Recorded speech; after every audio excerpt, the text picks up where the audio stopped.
Song आप कितना excited हो और इतना प्यारा कॉन्सेप्ट कहाँ से निकल के आया, मैं ये जानना चाहूँगा। ये जो कॉन्सेप्ट है तो मैं बचपन से इंग्लिश गाने बहुत अच्छे गाता था। दादू ने बोला था that why don't you like do something different, because blinding lights एक पॉप रॉक है, बट मैंने रेगे जो फ्यूजन है, जो बॉब मार्ली, मैं उनको उनको देख देख के उनका जो स्टाइल है, उनको वो गाने को मिक्स करके हम लोगों ने रिक्रिएट किया है। So these songs are all different genres. One is rock, one is sad, one is emotional, one is pop, one is punk, Beatles, and I've done so. Like suppose Blinding Lights is pop, I said it's reggae. Then yesterday it's soft, so I've done it more like a poppy soft. So like this concept is very unusual and it's very unique, and this all came from my granddad because he only told me to do it. Hi.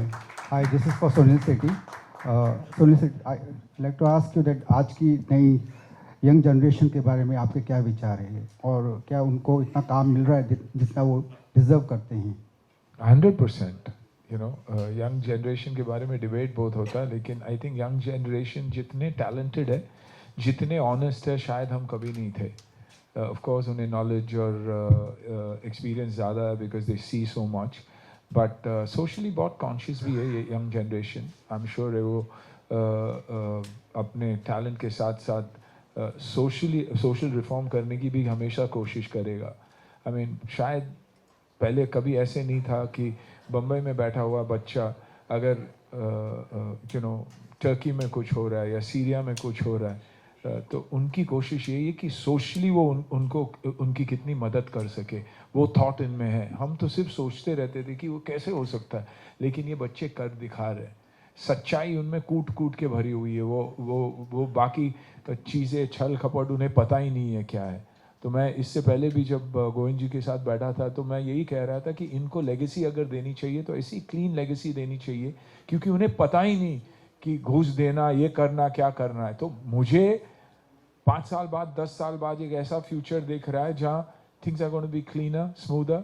खुश रहना चाहते हैं, अपने लिए me time निकालना चाहते हैं. तो आई थिंक बहुत सारी चीज़ें इन बच्चों से सीखने के लिए, टैलेंट के अलावा भी, how to live life, how to be happy, how to be inclusive, how to spread love और दैट पॉजिटिव एनर्जी. और इसलिए मैं हमेशा कहता हूँ कि बच्चों को म्यूज़िक में, स्पोर्ट में, आउटडोर्स में इन्वॉल्व रखना बहुत ज़रूरी है, क्योंकि ये जो सोशल मीडिया का जो इन्फ्लुएंस है वो कभी कभी ख़तरनाक भी हो सकता है. जितना नॉलेज के लिए अच्छा है उतना ही खतरनाक भी हो सकता है, क्योंकि आप हर चीज़ पे पाबंदी है. दारू पे पाबंदी है, ड्रग्स पे पाबंदी है, ड्राइविंग पे पाबंदी है. इस पे पाबंदी है नहीं. 6 महीने के बच्चा खाना नहीं खा रहा है तो हम उसके हाथ में फ़ोन दे देते या आईपैड दे देते, और वर्चुअल दुनिया में वो रह जाते हैं. जिनको वो जानते नहीं है उनकी बातें सुनने लगते हैं, जबकि इंसानों की बातें सुनना ज़रूरी है. तो I think musicians like this, sportsman will always come forward and change the world. Hello रेको, ये सामने है आप. बप्पी दादाजी को कितना मिस करते हैं इस इवेंट में, और उन्होंने आपको कुछ सलाह दी थी कि आप क्लासिकल म्यूजिक सीखो या कुछ आगे आने के लिए?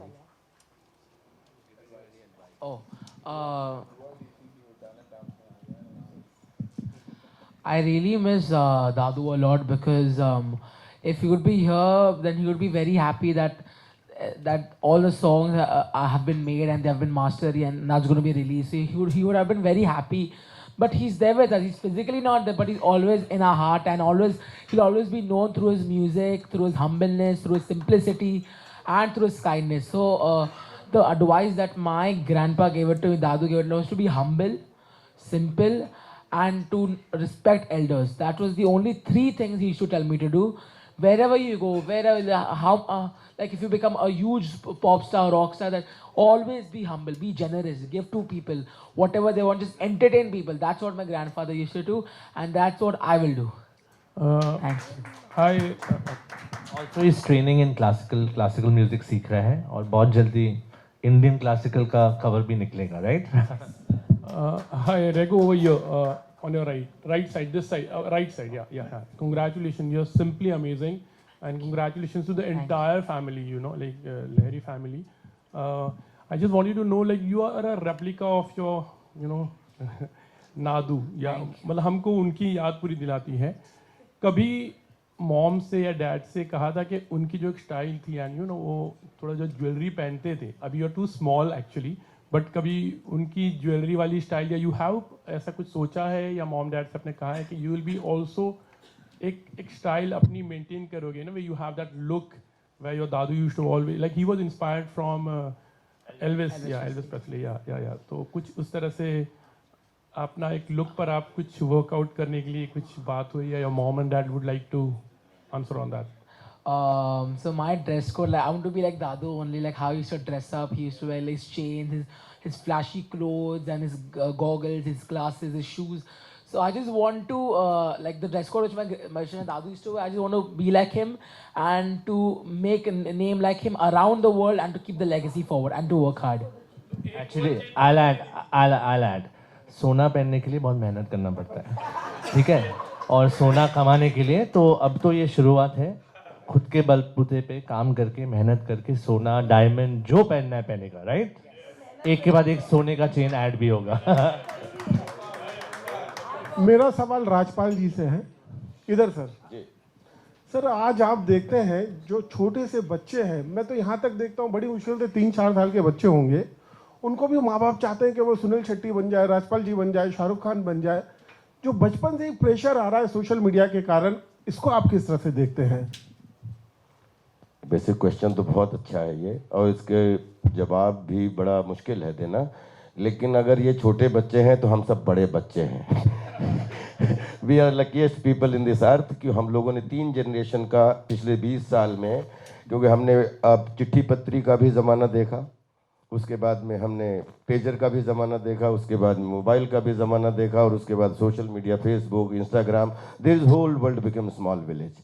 उसमें करोड़ों साइट्स हैं।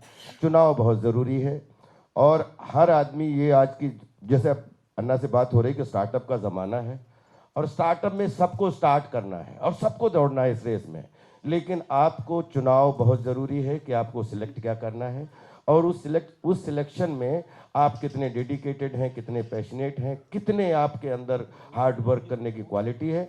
मैं तो ये कह रहा हूँ कि सब आगे बढ़ें, खूब सब सफल हों, रेगो खूब सफल हों, लेकिन इनको जो भी सफलता मिले उसको पचाने की शक्ति ज़रूर मिले, क्योंकि ये दुनिया ऐसी है कि जितने साधक होते हैं उतने ही फिर आगे पीछे बाधक हो जाते हैं। तो साधकों और बाधकों के बीच में बैलेंस बना के चलिए, और जितना भी अच्छे मन से प्योरिटी के साथ कर पाइए करते जाइए, और बाकी चिंता मत करिए, क्योंकि चिंता करने के चक्कर में प्रेशर ज़्यादा होता है। कोई भी बैट्समैन हो, कल सेंचुरी मारी है, आज सुबह से पहली बॉल से उसका एग्ज़ाम है। तो every day is working day, every day is beginning day, every day is new day. Her new day का ऐसे स्वागत करिए जैसे आप बच्चे ही हों।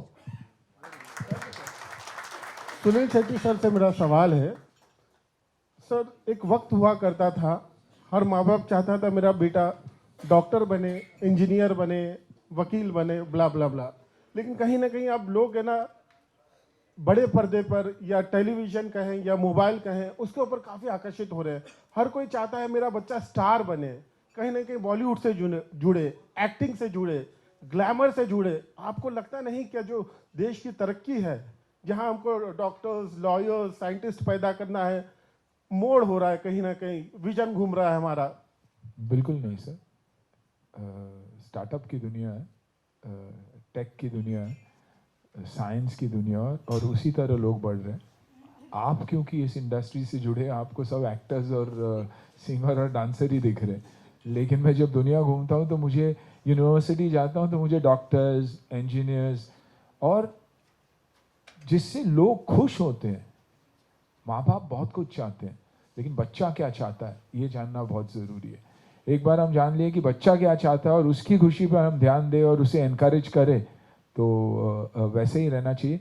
पहली बात तो हम माँ बाप को सोचना बंद कर देना चाहिए कि मेरा बेटा या बेटी क्या चाहता है, को क्या बनना चाहिए।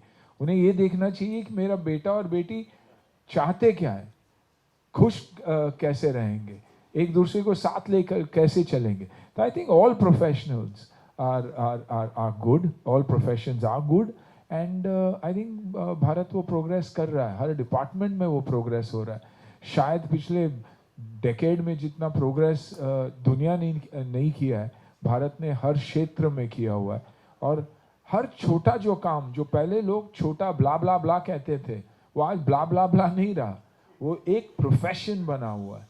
घर चलाना सबसे इम्पोर्टेंट, रिस्पेक्ट रखना सबसे important. I think the way India is moving बहुत ही खूबसूरत है, and I will only wish it even more pace.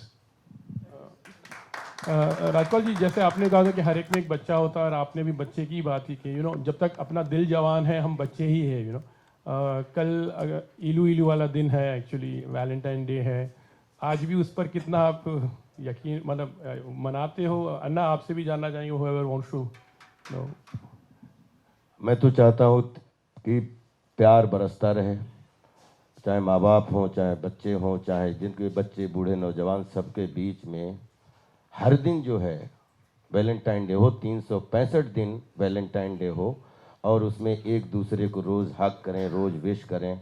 जैसा अन्ना ने बोला कि बगैर किसी प्रेशर के, क्योंकि एवरी डे लर्निंग डे, हम भी रोज़ सीख रहे हैं, हम भी अपग्रेड होने की कोशिश कर रहे हैं।